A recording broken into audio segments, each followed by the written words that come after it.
Posted by you/throw_still fightin'. This is going to be a long post because I'm emotionally flooded in a rambler. I need to get this off my chest. My dearest friend in the world is a man named James, not his real name. I try to describe how great he is, but honestly, it's easier just to tell you the story. James and I grew up in the same town, a conservative Christian town in the middle of nowhere, USA. The first time I met him was on the playground at school. He saw me sitting alone under a tree and came over to ask if I wanted to play with him and his friends. I said no, but he noticed I was reading a book about space, the solar system, to be more precise. So, he sat down next to me and asked me which planet I thought would be the coolest to visit. We ended up talking for the rest of recess about what we thought the other planets might be like, and when we went back to class, he introduced me to his friends as my new friend, Op. We were inseparable from that point on. It was one of those things where the entire town, our parents included, had us married off by age 8 or something. We didn't understand at the time, of course, but I would go on family trips with his family and stay over at his place, and vice versa, through most of elementary school. We got in trouble for talking during class every day, though not really, because the teachers all loved him. This dude can charm his way out of anything, it is unreal. We were best friends. When we finally reached the awkward teenage years and dating became a thing, he asked me to the first school dance, and I said yes. We sort of started dating by default. I don't think we ever talked about it explicitly, but I just started calling him my boyfriend to other people, and we went with that. Very little changed about our relationship, we still basically just did all the same stuff we used to do before, except our parents got stricter about the sleepovers, and there was more hand-holding and cuddling. Kissing and stuff was always difficult for me, and I didn't know why, but he never pushed me on it, not even once.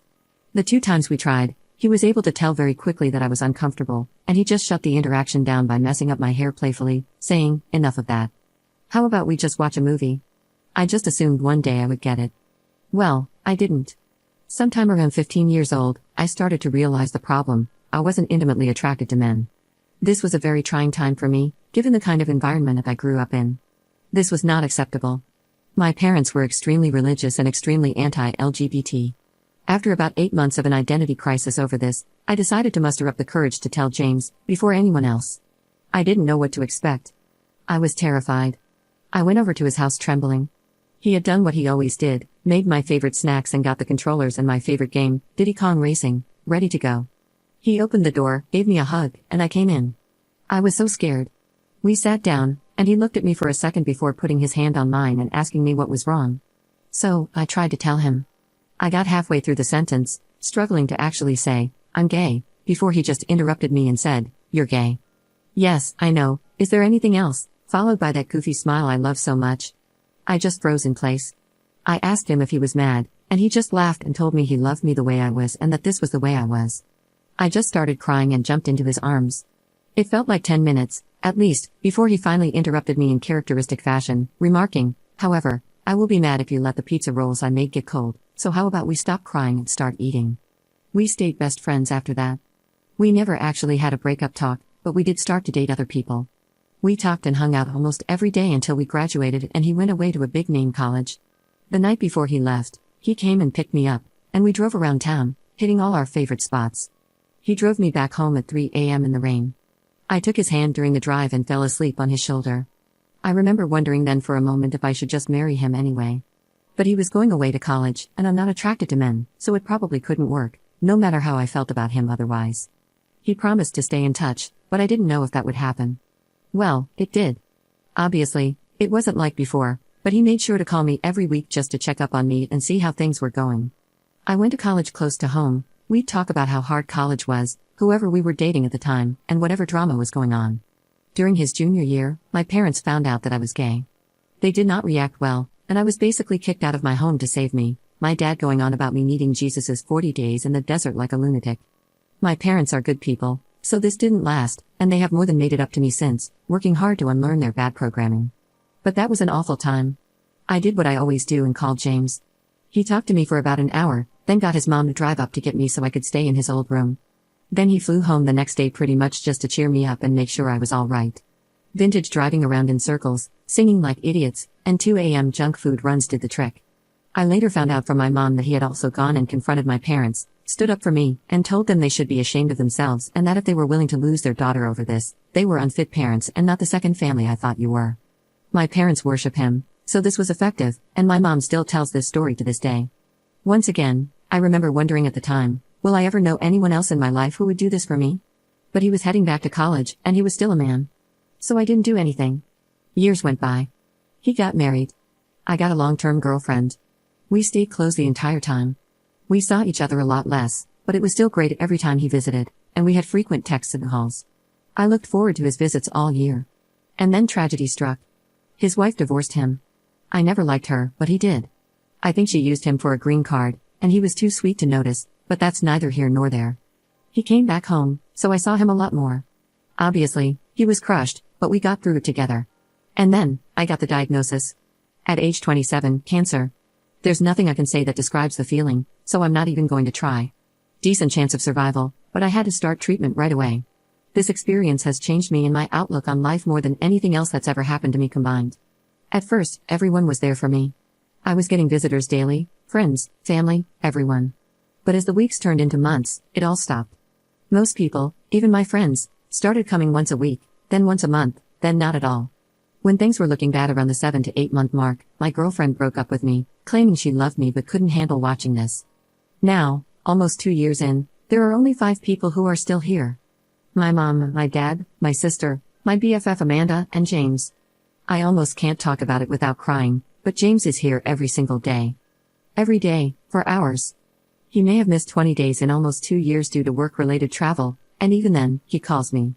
He comes in and asks how his Amumu, which he's called me since we were kids, because I like cows and those are my initials, is doing, and he listens. He brings my favorite snacks and treats when I can have them, board games we like to play, and old video games on handheld so we can play. He sings to me, shows me pictures of places he's been that I'd like to go, and talks about taking me there once I'm better. He sits there and holds my hand in silence so I won't be alone until the doctors tell him it's time to go. Then he does it again the next day. I've never seen him cry or show any sadness. If I even casually say something like, if I get better, he immediately interjects, when you get better. He just won't give up on me. The only other person who is there like this is my mom. Even my dad, sister, and Amanda, who have also shown up in big ways, are not this consistent. I could write a whole post about how this experience has changed my relationship with my mom as well.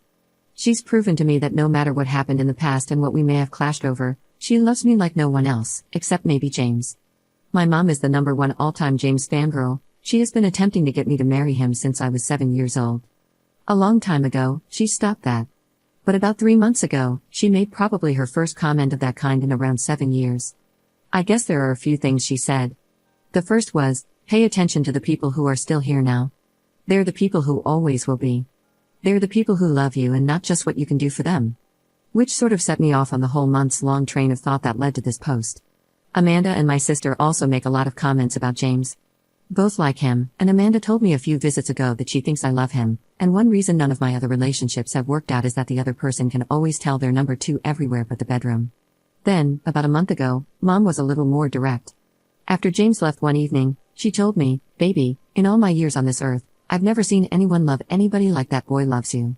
I know you don't like it when I talk about this, but trust me, if you let him go again, you're going to regret it forever. I don't know what has changed, but this time when she said that, I just knew she was right. Every relationship I've ever been in has had some problem or thing that had to be worked on. Most of them have several. The only thing missing here is that I don't feel a strong urge to rip his clothes off like I have with some, but honestly, not all or even most, of the women I've been with. But even there, it's different. In general, I find the idea of being with a man disgusting, but I don't find it disgusting with him. I like being touched by him and being close to him. He's so gentle. Lately, I even find myself fixating on his lips and daydreaming about kissing him. I'm not that sexual of a person, and I think overall, of the people I've known in my life, I would be happier with him than with anyone else, and it isn't close. Now, the big problem is the cancer. Honestly, I'm not really on the fence about this anymore. If I survive, I want to be with him. I'm getting better, and the doctors are hopeful. But I am not sure if I should tell him now or not. I want to tell him so bad. I want him to know how much I love him. Lovers have come and gone for both of us, but every time I close my eyes and think about times I've felt truly loved, understood, and accepted, it's always his smiling face I see. When I think about times I felt warm and safe, it's his arms I feel wrapping around me like a warm blanket just my size, his voice I hear saying, "Don't worry, Amumu, it'll be all right," or cracking some silly joke. I want him to know that I want him with me, by my side forever. There's nowhere I'd rather be than wherever he is, doing absolutely anything. cuddling up on the couch making jokes about stupid movies, playing our favorite video games, talking about life till 2 a.m., driving around in circles while he sings boy band songs like a goofball. I don't care as long as he's there too. I want him to know that if I survive this, we will be together. That's what I want. That's all I want. He's all I want. But I'm scared to tell him because I don't know what's going to happen. If I don't make it, would it have been kinder to just keep this to myself? If you were him and in this position, would you want me to tell you how I feel? Update 2 days later. So, tonight I told James. I told him everything. Gosh, I just wish I could relive this night over and over again. I've never been so happy. He came into my room this evening like he always does, greeted me with, "Hello, how's my Amumu doing today?" I told him I was doing well. He told me I looked beautiful, which is not true, but it still felt so sincere. Then he started unpacking the stuff he brought me today. I asked him to stop and just come sit with me because I wanted to talk to him.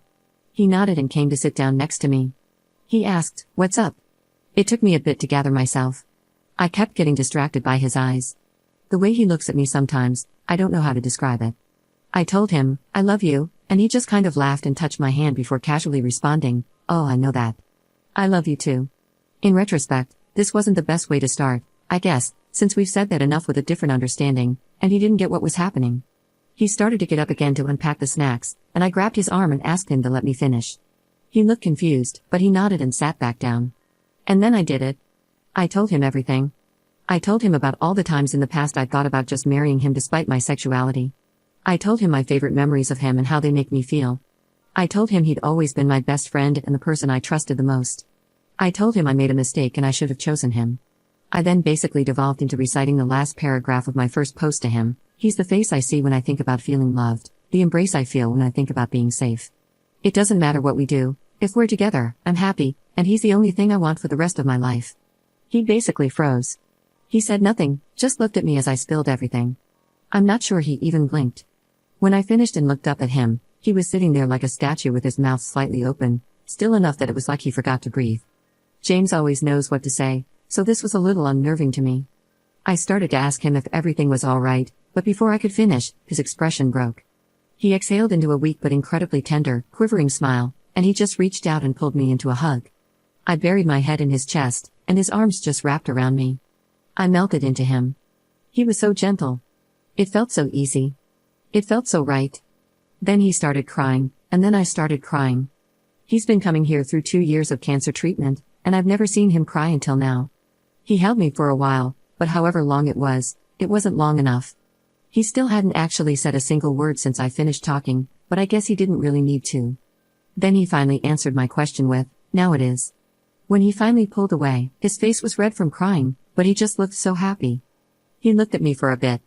It was kind of cute because he had a little trouble maintaining eye contact, which he usually doesn't. He was like a little boy again. Then he finally looked right at me, and he just said, "You are the only thing I've ever wanted." Then I started crying again, and he started crying again, and he pulled me to him and held me again. I wish it never ended. A little bit later, once we had exhausted our crying capacity, I showed him the post.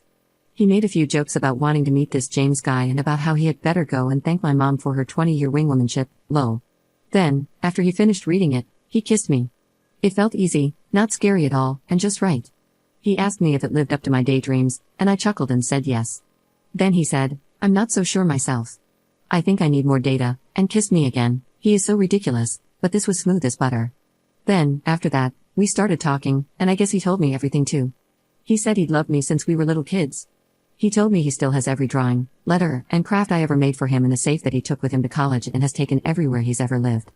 We talked about the day I came out as gay to him, and how he figured it out earlier but struggled to accept it for months in secret because he had lived his entire life up to that point assuming we would be a family and wanting nothing else. He told me he thought about our last night before college all the time and kept hoping that entire night I'd say something before he left, because then he'd have transferred colleges to stay with me. He told me he actually took a very long way home just to prolong the time when we were holding hands and I was sleeping on his shoulder, and that it was, to this day, his favorite memory. Then he looked at me with those piercing green eyes and said, "For me, there has never been anyone else." He loved once, me, and then struggled through a bunch of rebounds. Even though he had learned to bury it and move on with life and was happy in our friendship, his heart had only ever belonged to me. Honestly, I guess I should have known this. My dad told me he was sure this was true before, but I didn't listen, but I was flustered and deeply moved. I joked that he should enter the Olympics as a torch carrier, and he said, they'd never have a chance. I'm the greatest there ever was. Ah. We sat and talked and reminisced some more, mostly about when we were kids. I found out some things I never knew because he avoided telling me how romantic some things were for him after I came out. But I also kind of realized, I think they felt romantic to me too. Then he sang me some of our songs. His voice is so beautiful. We had another embrace and another kiss. Both still felt divine. I can't wait to have my hair back again so he can pet it like he used to when we were kids. Then I brought up the bedroom question, and oh my god, it was the cutest thing ever. I barely got to say anything before he started tripping over himself like, look, I don't even care, I don't need that. If we need mistresses or something, we can do that. It doesn't bother me, I just want to wake up with you every day. Which was sweet, but then I told him that even though I didn't know how that would go, and I might not be able to, I wanted to try with him anyway when I got better, and oh my god, he turned tomato red and could barely look at me. Literally could not even manage to form a sentence in response, just mumbled incoherently before managing to get out, okay, if you're sure. This man has been married and had 6 girlfriends, but he completely falls all over himself at the thought. God, it was adorable. This is the only thing I'm still a little worried about, but I do want to try. I mean, I like the kissing, which I thought was completely impossible. And I know that if it doesn't turn out well, it won't ruin anything, and we'll still be together and just figure something else out for that one need. Then we talked about the cancer. He is so sure I'm going to make it. It's so touching. It took a little while to get him to take the other possibility seriously. When I finally did and told him that it's the reason I didn't tell him sooner, he held my hand and told me that if that happens, he'd be okay because he'll always know that he was one of the lucky ones because he was mine. Jesus freaking Christ, I almost lost it. Then he said, if we don't have that much time left, we better make sure every minute counts. I said, that's pretty hard to do in a hospital, and he replied, what do you mean?